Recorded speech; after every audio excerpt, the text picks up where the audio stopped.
오늘의 말씀은 누가복음 15장 11절에서 32절입니다. 또 가라사대 어떤 사람이 두 아들이 있는데 그 둘째가 아비에게 말하되 아버지여 재산 중에서 내게 돌아올 분깃을 내게 주소서 하는지라 아비가 그 살림을 각각 나눠 주었더니 그 후 며칠이 못되어 둘째 아들이 재산을 다 모아가지고 먼 나라에 가 거기서 허랑망탕하게 그 재산을 허비하더니 다 없이 한 후 그 나라에 크게 흉년이 들어 저가 비로소 궁핍함지라 가서 그 나라 백성 중 하나에게 붙여 사니 그가 저를 들러 보내어 돼지를 치게 하였는데 저가 돼지 먹는 지엄 열매로 배를 채우고자 하되 주는 자가 없는지라 이에 스스로 돌이켜 가로되 내 아버지에게는 양식이 풍족한 품꾼이 얼마나 많은고 나는 여기서 주려 죽는구나. 내가 일어나 아버지께 가서 이르기를 아버지여 내가 하늘과 아버지께 죄를 얻었사오니 지금부터는 아버지의 아들이라 일컫음을 감당치 못하겠나이다. 나를 품꾼의 하나로 보소서 하리라 하고 이에 일어나서 아버지께 돌아가니라. 아직도 상거가 먼데 아버지가 저를 보고 측은히 여겨 달려가 목을 안고 입을 맞추니 아들이 가로되 아버지여 내가 하늘과 아버지께 죄를 얻었사오니 지금부터는 아버지의 아들이라 일컬음을 감당치 못하겠나이다 하나 아버지는 종들에게 이르되 제일 좋은 옷을 내어다가 입히고 손에 가락지를 끼우고 발에 신을 신기라. 그리고 살찐 송아지를 끌어다가 잡으라. 우리가 먹고 즐기자. 이내 아들은 죽었다가 다시 살아났으며 내가 잃었다가 다시 얻었노라 하니 저희가 즐거워하더라. 맏아들은 밭에 있다가 돌아와 집에 가까웠을 때에 풍류와 춤추는 소리를 듣고 한 종을 불러 이 무슨 일인가 물은데 대답하되 당신의 동생이 돌아왔음에 당신의 아버지가 그의 건강한 몸을 다시 맞아 드리게 됨을 인하여 살진 송아지를 잡았나이다 하니 저가 노하여 들어가기를 즐겨 아니하거늘 아버지가 나와서 권하되 아버지께 대답하여 가로되 내가 여러 해 아버지를 섬겨 명을 어김이 없거늘 내게는 염소 새끼라도 주어 나와 내 벗으로 즐기게 하신 일이 없더니 아버지의 살림을 창기와 함께 먹어버린 이 아들이 돌아오매 이를 위하여 살찐 송아지를 잡으셨나이다. 아버지가 이르되 예 너는 항상 나와 함께 있으니 내 것이 다 내 것이로되 이 내 동생은 죽었다가 살았으며 내가 잃었다가 얻었기로 우리가 즐거워하고 기뻐하는 것이 마땅하다 하니라. 아멘. 누가복음 15장의 탕자 비유는 굉장히 유명하고 우리 모두가 잘 아는 본문이라 이 본문으로는 이제 거의 설교는 하지 않고 다른 설교 때 예화로 많이 사용하는 것 같습니다. 그 말은 이 본문 자체로 어떤 걸 새로이 발견하기 어렵다는 걸 의미하기도 하고 그런 설교자의 고민이 있다 하는 것을 미리 말씀을 드립니다.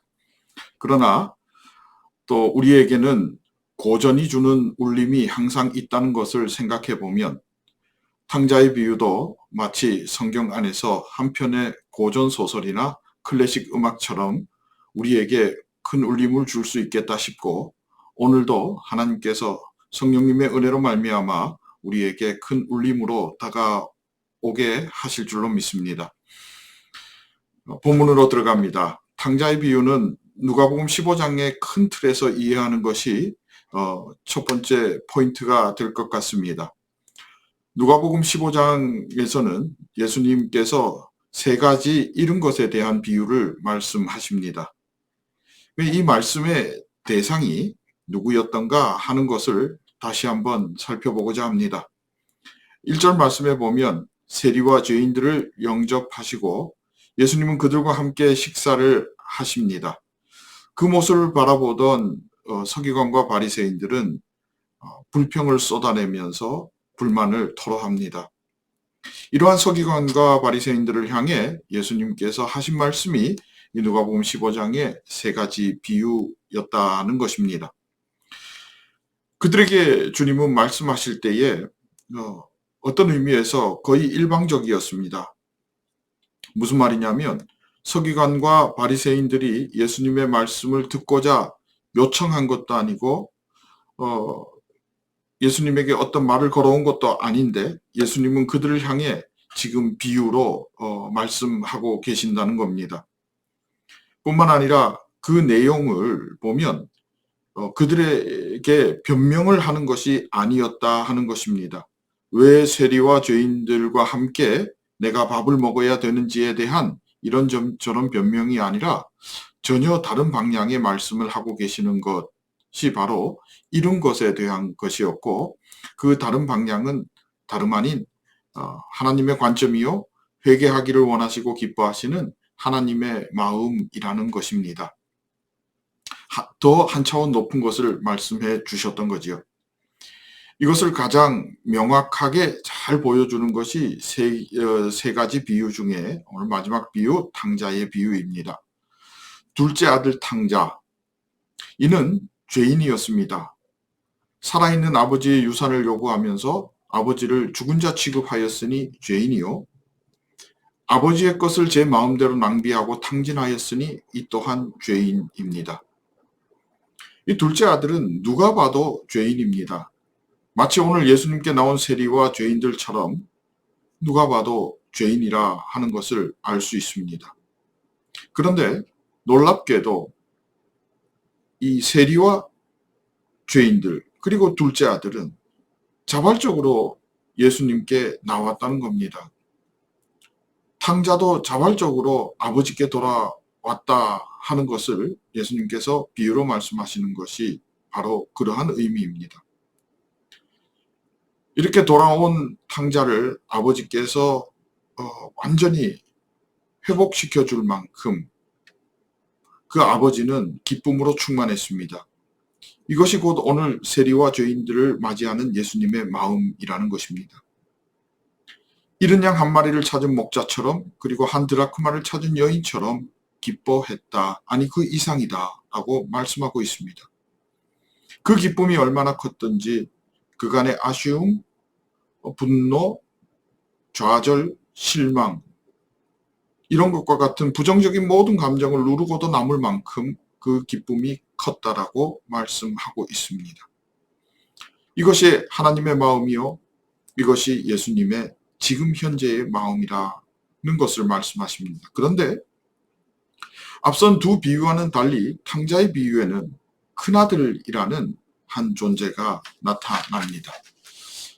세리와 죄인 그리고 작은 아들과는 달리 누가 봐도 의인입니다. 충성된 사람이요 충실한 사람, 그 사람이 큰아들입니다. 마치 서기관과 바리새인들처럼 말입니다. 그들은 얼마나 최선을 다해 열심히 살았는지 그날도 밭에서 일하다 돌아왔습니다. 그런데 돌아온 둘째, 그와 더불어 아버지와 모든 사람들이 함께 기쁨으로 웃고 떠드는 것을 발견합니다. 너무 망연자실에 불평을 늘어놓습니다. 나는 뭡니까? 나는 보상도 없습니까? 라고 말입니다. 이것이 서기관과 바리새인들의 모습과 오버랩이 되는 부분입니다. 곰곰이 생각해보면 100번 이해할 만한 형편입니다. 왜 그런 불만이 없겠습니까? 그런데 한 가지 우리가 의문을 가지는 것은 왜 아버지는 그 큰아들을 일 마칠 때까지 그 밭에 일하게 뒀을까 하는 것입니다. 둘째 아들이 오는 즉시 동시에 그 큰아들을 부르러 보냈을 수도 있는데 그 아버지는 큰아들이 일 마치고 돌아올 때까지 기다리고 있었습니다. 왜 그랬을까? 저는 마지막 본문에서 그 이유를 발견하고 참 많이 가슴 아팠습니다.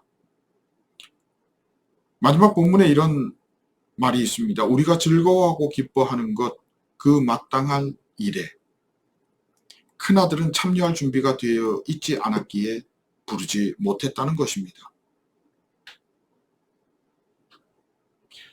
큰아들은 아버지와 늘 함께 하면서도 아버지의 마음을 전혀 알지 못했고 깨닫지도 못했습니다.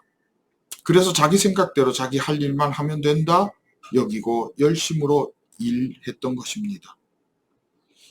아버지의 기쁨이 무엇인지 알지 못했습니다. 근데 아버지는 이 모든 것이 네 것이었다. 아니 지금도 네 것이다라고 말하는데 큰아들은 그것을 모르고 마치 남의 일 하듯 종살이 하듯 스스로가 그렇게 묶여서 스스로를 묶어서 살아왔습니다. 그래서 오늘 불평하고 화를 냅니다. 오늘 주님은 그 화를 사귀고 다시 둘째처럼 첫째도 돌아오기를 바라고 계십니다. 여러분, 순간 이런 생각 들지 않습니까? 내가 둘째인지 첫째인지, 나는 과연 누구일까? 이 순간 우리는 그것을 따질 이유가 없겠다 하는 것이 분명해집니다. 여러분, 그것 따지지 말고 그저 예수님 품 안으로 뛰어 들어가 보면 어떻겠습니까? 수고하고 무거운 것 왜 나만 드냐고 불평할 것도 없고, 저희와 나는 왜 달라야 하냐고 원망할 것도 없지 않습니까? 하나님, 저 여기 있습니다. 예수님 사랑합니다. 성령님 내 안에서 나를 주장하셔서 오늘도 하나님의 기쁨 안에서 나를 발견하게 하옵소서. 나를 향해 쏟아지는 아버지의 그 사랑, 아버지의 그 마음 내가 느끼고 체험하고 경험하며 하나님 감격하며 살아가기를 원합니다. 결단할 때 우리는 세상을 이기는 승리하는 성빈의 권속될 줄로 믿습니다. 축복합니다. 기도하겠습니다. 하나님 감사합니다. 내가 무엇이기에 나를 맞아주시고 지금까지 기다려주시는지 이 모든 것이 오직 은혜입니다. 아버지의 그 은혜 때문에 여기까지 왔고 에베네셀을 세우며 살아감에 감격하고 그 감격으로 이 세상을 이기기 원하오니 주님 인도하여 주옵소서. 예수님의 이름으로 기도합니다. 아멘.